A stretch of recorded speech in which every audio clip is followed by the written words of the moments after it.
Well, Sean Lennon here with the PWE report, and joining us tonight from New York, we are welcoming professional wrestler Daron Richardson, the infamous, on the PWE report. And tonight, we're going to hear his thoughts.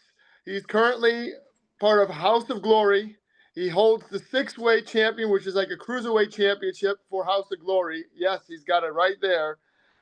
And make sure to tune in because we know he's going to be headed to Chicago for the pay-per-view Watch the Throne. And it's going to be Friday night, Logan Square Auditorium, streaming on Triller Plus, Triller TV Plus. And we welcome you, Daron, here on PW Report. How are you doing?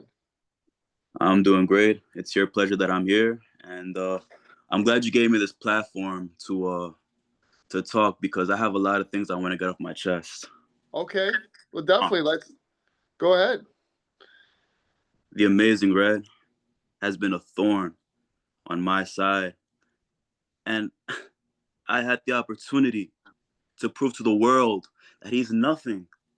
Nothing in House of Glory, nothing in professional wrestling.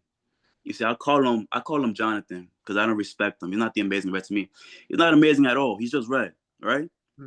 I proved to the world that Jonathan is, if anything, a shell of his former self. And I proved that to him and the world when I hit him with the chair, spit on him, and left him in the dust. And now, what's the Amazing Red doing? Nothing. What's the Amazing Red saying? Nothing. So I guess we're just going to move on like he's nothing in the past. And we're going to move into the era of the infamous. For sure. Talk about the road to get there, right? To get that championship. You had to compete in several matches for that title before you finally captured it. So, can you tell us a little bit about the road to get to that six-way championship, to the championship you're holding right now? It was screwy, and it looked impossible at some points. You see, I felt like the universe was out to get me for some reason. You see, I don't think it's fair that I have to fight for this championship, for a spot to compete for this championship with 5 other men. It makes no sense. And I have to be pinned to lose. Does that make sense to you? It doesn't make sense to me. And then when I finally got my opportunity and I won the 6-way, it was supposed to be a one-on-one match against Gringo. And then what happened? Another 6-way. But I have God on my side. And I'm the infamous. So nothing is impossible for me. And I proved that to the world, okay? Nothing is going to stop me, especially in Chicago. Whatever they had planned for me, I just want whoever's going to go against me to keep this in mind. I'm not going against them. They're going against me. Okay. Well, talk about professional wrestling and how it's been, a part of your life. You feel like it's kind of taken over a good part of your life since you started? I mean, it is my life. I started training since I was 16 years old. I've always been a fan, but the time came that I realized that, you know what? If there's 2 things that I'm good at in this world, it's kicking ass and looking good doing it. And what a better platform to do it than professional wrestling. So it's kind of a match made in heaven. I mean, it's always God's plan. And so far, God's plan is looking amazing. So when you go back and look at that match at House of Glory, when you had defeated Gringo Loco, who was the champion at the time, the 6-way match, talk about that moment closing out 2024 for you in House of Glory. Did you envision that? I mean, I'm not going to say I was surprised because I wasn't. It was only a matter of time. 2024 has been a crazy year, and I think it set the tone for 2025. You see, 2024 was to tell everybody that I'm the infamous, and I'm here to stay. 2025, the goal is to take over, okay? So I ended the year correctly. I'm starting this new year correctly, and 2024 is my year. 2025 is my year. 2026 is my year. Every year is my year. Okay. Well, we can't wait to see what happens. We currently don't have an opponent announced for you, as we mentioned before, but we're eagerly anticipating your matchup. Absolutely. I'm anticipating it too. I mean, come on. I don't care who it is. Anybody that's across the ring from me, they're gonna realize that there's nothing quite like the Infamous. When you look back at your first event in Chicago, you had a great match. You jumped off the balcony at the Logan Square Auditorium. This was a fantastic match, and you were in there with Gringo. You were in there with, Joe Alonzo, so many other great opponents in that one as well. I believe Robbie Eagles. So when you look at when you look at that matchup, like how did that feel? How did it feel to be in front of the Chicago crowd? First of all. I mean, the better question to ask is how the Chicago crowd feels to have the Infamous in their presence.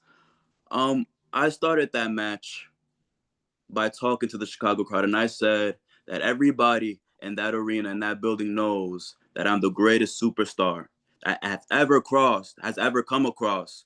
And I was in the ring with the Amazing Red, Gringo Loco, Aris, Robbie Eagles, and I think I proved that night that I stole the show and I outshined out of all of them. So when the Infamous says something, listen, because I'm right all the time. And how prepared are you for Friday? Once the match is announced, how are you going to dissect your opponent or opponents? I mean, I stay ready, so I don't have to get ready. The matches, if it doesn't concern me, then I don't think about it. But there's one match that I'm kind of interested in, and it's Amazing Red against Charles Mason. Mm-hmm. And although I proved to the world that Amazing Red poses no threat to me, I kind of feel a little bit disrespected. I kind of feel ignored. And I want Red's attention. And I don't know what I'm going to do or what's going to happen, but sooner or later, Red is going to acknowledge me. And I'm going to make sure he does it in front of every single person. As far as that's concerned. Mm-hmm. My match, nothing. The Infamous finds things out last minute, but it's okay. I'm ready. Whoever. Definitely. Is there anybody in particular you'd like to be in there with? I mean, if we're talking about dream matches, there's only one man who I think is worth my time, and I think it's Low Key. Okay. He's wrestled for HOG before, and I think that we'd have an amazing match. Obviously, I'd come out on top like I always do. But he just has a swagger about him that I could respect, you see. He beats you up. He takes no bones about it. He doesn't like you. He's going to beat you up, and he's going to walk away like, he's the boss, and that's kind of what I do too. So I think me and Low Key would be an amazing match. For sure. When you look, and that's who I was going to ask is who you looked up in the business right now, but I would say Low Key would you say Low Key is like that top guy? I mean, I'd like to wrestle him. I don't look up to him, though. Okay. I don't look up to nobody in wrestling. I mean, I've kind of come to a spot where I'm carving my name, and I look at people who I once looked up to and respected as beneath me, Red being one of them. So, I mean, I'm only going to get bigger. My competition is only going to get smaller. So it is what it is. But anybody that you feel like was an influence on your career?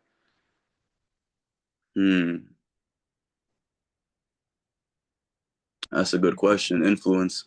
I mean, when I started watching, a person that caught my eye was R-Truth. I liked how as a kid it's cool to see somebody with that energy interacting with the crowd and stuff like that. All his moves were flashy and stuff like that. I was really inspired, and I loved the whole thing. And then he turned into kind of a joke. So what are you gonna do? And then another question I had was about that match Amazing Red has with Charles Mason. And I know you've had conflicts with Red, as you mentioned, but what is your thoughts on this matchup? Knowing that, the heat that they have between each other from the last event, going into this one. I think that you're kind of watching the downfall of the Amazing Red. I mean, it started with me, and I think this Friday it's gonna finish with Charlie. Um, I've said this for years now.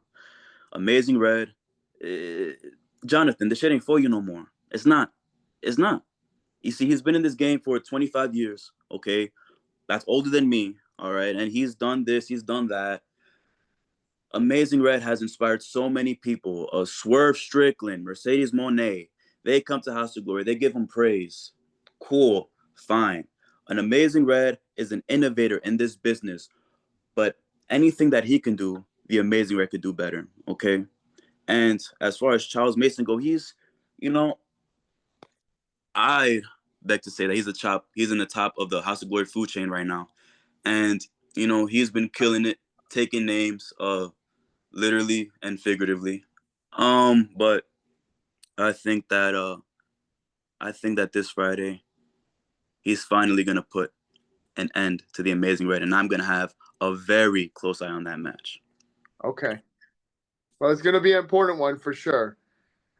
Absolutely. When you look at the professional wrestling, the business right now, like, what are your long-term goals? Would you like to be on television one day? I feel like you have a presence for that. Absolutely. You see this face? It'd be a crime to not have it on TV. All right? Yeah, TV for sure. I mean, last year I've had the opportunity to travel to Puerto Rico, Las Vegas, Miami, Los Angeles, And this year I want to try to go abroad. I'm thinking the UK. I'm thinking we take over, bigger independent wrestling promotions. House of Glory is the biggest independent promotion in all of New York, and I'd beg to say all of the East Coast. But now I'm thinking GCW. I'm thinking Okay. TNA. I'm thinking MLW, and not too soon after that, I'm thinking WWE. All right. Well, fair enough. Hey, call your shot now. There's this thing going around called WID, so maybe one day. There you go. I mean, you kind of have to be blind and stupid not to sign somebody like me. Am I right? Am I right? Yes, you're right. Yes, Okay. yes. Yeah, I feel like how much you do enjoy interacting with your fans, not just your fans, but your haters or anyone in the crowd. Like particularly is there any memorable situations you've had? Because you really are kind of loud and boisterous and I'm might not rub people. voice. I think I'm just accurate and blunt. Okay, I think I tell no lies. As far as fan interaction, the Infamous has so many fans, and he doesn't have no haters. There are no haters, just Okay. fans. Okay. Matter of fact, I'm gonna tell you right now. You're talking about memorable ones. Not too long ago, this fan right here set me. Boom. Oh, What's that? What's that? Custom Force oh, nice. That's Richardson. your name. Dominican flag. If it ain't Richardson, it ain't nothing. You see what I'm saying? Fans, take notes. I like shoes, I like jewelry, and I like money. Okay? Okay. That's right. I have an amazing fan base, and it's only going to keep growing and growing and growing. And anybody that is not a fan of the Infamous, then you're either living under a rock Mm-hmm. or you don't know what talent is when you see it. So that's all I have to say about that. But I think my fan base is only going to grow and grow and grow exponentially this year as well. For sure. And what do you have to say to the fans in Chicago this Friday night? Do you have anything planned? Well, last time I went to Chicago, the fans there, they said, "Who am I? Who are you?" They told me to shut the F up. And by the end of my match, I made them shut the F up. So hopefully they remember that. And when Yeah. I come out, they give me a warm welcome, a champion's welcome. I'm gonna hold this up 1,000 times this whole interview, okay? Because I want Yeah, people to that's cool. understand who is the champ, who is the man running things around here. All right? I hope I can hold it up Friday. Oof. Oof, a lot of people want to touch me and touch this belt, man. I don't know. I'm going to have to start charging people. For sure. And another thing is, Gringo Loco was in the match, to be fair. So they're going to be partial to their hometown guy. I mean, I may not be from Chicago, but I'm the world champion, okay? I'm a champion everywhere I go. Every city I walk into, I make it the infamous city. Mm-hmm. There you go. Definitely. And then, any advice for professional wrestling trainees that want to make it in the business? Um, set your standards low, okay? Because when they see me in the ring, they automatically think, "Oh, this is who I want to aspire to be. This is who I want to be." Oh my God, maybe one day you'll be half as good as me, if that. And that's if you Right. work hard, go to the gym 100 times a day. You know, and do what you got to do cosmetically. You know, I was naturally gifted with these looks, okay? But for some people, they're not blessed like I am. So for trainees, I just say stay humble. Stay humble, stay out of my way. You know, the Amazing Red is the trainer of House of Glory. And ever since I let them in the past, these students, they've been looking up to me. And Mm-hmm. the best way I know how to lead is by example, okay? So if you want to get good, watch me in the ring, watch me Mm-hmm. outside of the ring, see how I operate, and take notes. For sure.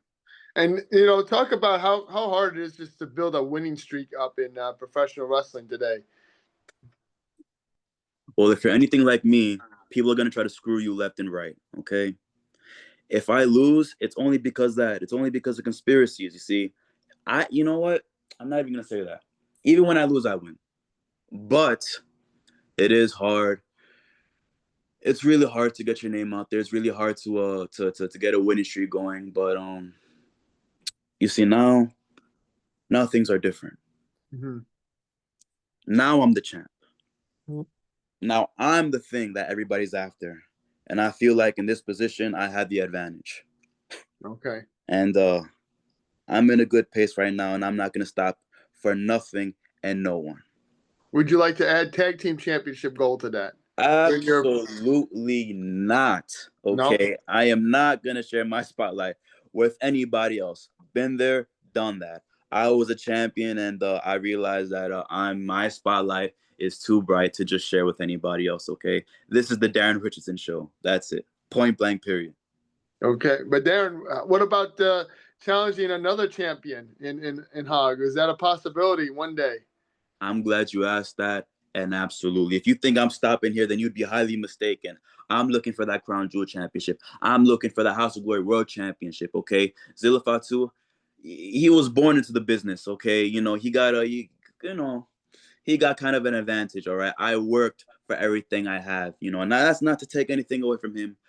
But let's just say in some words that if he ever were to get in the ring with me, I'd beat that ass and leave him in the dust, just like I did the Amazing Red. Same with Mike Santana. Okay, people say he's had a killer year. He's beat top indie wrestlers all over the world, top competition. He beat an old Japanese wrestler. I don't even know his name. You think that's impressive to me? You think that's impressive to me that you went 30 minutes with a 100-year-old Japanese man? You think that's impressive to me? If he was in the ring with me, I'd bury him in the dirt. All right. So that doesn't impress me. It may impress everybody else, but it doesn't impress me because my standards are so high. All right. So when I look at Mike Santana, he's nothing to me. And if he was ever have the balls to put his belt up against me, then there's only one way that's gonna end, and that's me lifting that title up. You see, he's also from the Bronx. Right. I'm from the Bronx. I run the Bronx. Okay. So there's that too. I'm just gonna leave that there. That's also Okay. So you're saying you're more occupied in the Bronx than he is. Is that what you're saying? absolutely. Let's just say if you say his name in the Bronx, it won't ring a bell. If you say my name in the Bronx, then I don't know. People speak my name with caution. I'm gonna just say that. For sure. And then when you're done with this match Friday night, what's next?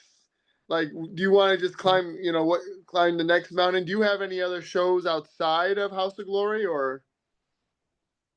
You see, my schedule has just been so busy. There are promoters knocking down my door, emailing me, DMing me, and I don't know. I've just been celebrating with this baby right here, but I definitely am looking ahead. I want to be the first ever two belt holder in House of Glory. All right. Mhm. I want this, and I don't, I don't want to feel lonely. So I'm gonna have something else. Maybe the Crown Jewel Championship, maybe the HOG World Heavyweight Championship. I don't know, but I think this year you're gonna see me in GCW for sure. You're gonna see me in Wrestling Open for sure. Uh, Dates not listed, but just keep an eye out. Okay. And for overseas fans, nothing's set in stone, but you can definitely bet your house that you're gonna see me over there too, wherever you're from, England, Mexico, even Japan. Okay. That's right. For sure. And you're gonna defend that belt too, all over. I don't know, man. You see, I worked for this. All right. No, I'm not gonna give anybody no free handies. Okay, that's just not gonna happen. All right. You need to prove to me that you're worthy of Mhm. a championship match. For sure. For sure. I can't wait to see what we have in store for they have in store for you Friday night. And um lastly, if anybody hasn't checked out House of Glory, what do you recommend? Why do you recommend them coming out to see you or see this show? Um, Hello. I mean, I'm the new face of House of Glory. If that's not a temptation enough, then I don't know what is. House of Glory has some of the best talent in all of the world, me being the top one.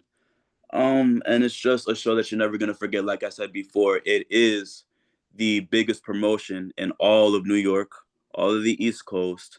So if you want to see professional wrestling done at the highest level, you're gonna go to House of Glory Yeah. and see me, the best wrestler in New York, in the East Coast, in the world, in this generation. Your House of Glory six-way champ. For sure, and we've got great matches on tap too with Matt Cardona, of course. He's going to be taking on Mike Zilla Fatu, and then Mike Santana's defending his championship against Ricky Starks. So, any thoughts on those matches? I have a thought. Why do these wrestlers with names and stuff like that they come to House of Glory looking for a challenge and they face Zilla Fatu and Mike Santana? I don't understand.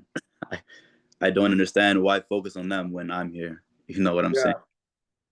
Yeah. I don't care what name these belts have, the Crown Jewel, the House of Glory World Championship. This right here is the championship in House of Glory. I am the wrestler in House of Glory. So if you want the toughest competition, if you want all the glory, if you want your 15 minutes of fame, you know who to look for. That's my Okay. thoughts on that. For sure, and I think there's some names out there that would love to face you if they were given that. There's a long line, trust me, all right? We have Casey Navaro. I know you have a little bit of a history of him. So he's from Yeah, that. He's from the. that fun-sized bottle of Pepto-Bismol. Yeah, I know Casey Navarro. I'll smack the pink off him. Yeah. Okay. Yeah, Really. okay. That's what Yeah. I'm saying. Yeah, okay. Well, we'll see. I mean, he held a championship in Chicago from Warrior Wrestling. So I would definitely love to see you come out if that promotion was resurrected, and that would be a great matchup one on one. I'm sure he has some, isn't he has some championships right now? If he was man enough, he'd defend them against me. You know what I'm saying? Right. But he's not, so he won't. So I guess case closed. Well, Daron, I appreciate you again being on PW Report. Thanks for giving your opinion on everything that I asked, and I want to appreciate you for coming on the podcast, man. Well, Anything you'd like to say? Tell the fans if you want to say anything to them, or if you have anything to plug. Go ahead. well, you're welcome. It's been your privilege. Follow me on Instagram. Inxfamous. INXFAMOUS. Okay. Follow me there. That's where I'm at. Um, if you're not watching Daron Richardson, then you're missing out. Okay. I'm gonna soar to new heights this year. I'm gonna wrestle more places than ever before this year. And when I say that I'm gonna put this championship in House of Glory on the map, I mean just that. I am the superstar to look forward to in 2025. Mark my words. For sure, man. And we just, if they check your Instagram, they can see that picture of you flying out of the ring from the last match. And those moves, you don't have to do those, but you pull them out because you care to really show your athleticism on display, right? Naturally better than anybody in the world. I can't understate that enough. I'm the best. I'm the infamous. Okay. Right. But you also are calculating it. Your risking is calculated. You're not just gonna, do it just for the sake of it, right? I'm a prize fighter. Everything I do is for a reason, and clearly my reasons pay off. Okay, you're Yeah. gonna see that everything I do is a part of the long game. From who I attack, from who I call out, to the belts I win. All right. And when everybody sees me at the very top, they're gonna realize that, wow, I was dumb. I was stupid for not believing in him all along. But whatever, I guess. Well, Daron Richardson, pleasure to have you on PWE Report, and make sure to check out House of Glory. Watch this round. It's this Friday, the 17th. Be there live at Logan Square Auditorium in Chicago. Triller Plus, and we know that you will be in action, and we can't wait to see what matchup it is. But we know it's going to be exciting. I mean, yeah, you said it all, brother. Before I let you go, can you do a quick shout out for my podcast? Absolutely. All right, I'm going to stop this recording and start a new one.